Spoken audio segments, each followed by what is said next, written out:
kiyib oldim. Endi ichkariga kirishdan oldin kechagi new lafimizni ochamiz. Menga o'xshab Tom Ford sevadiganlar. Kechada silanib turgan qizlar yozdi. Siz ham Tom Ford sevasizmi deb. Sevaman Tom Ford. Faqat sezonlarda bu mana bahor oxirigacha maksimum sotib olamiz. Keyin уже грубыйlar qiladi. Tipa asmira. Yaqinda tuguvdi-da. Shunaqa kayfiyatim buziluvdi. Yengiz.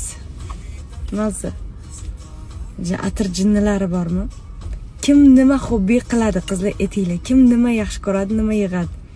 Men atirin notalarigacha ishoninglar yaxshi ko'rib, hammasini tushunib, mana shunaqa qilib yig'ib, sevib ishlataman. O'sha hid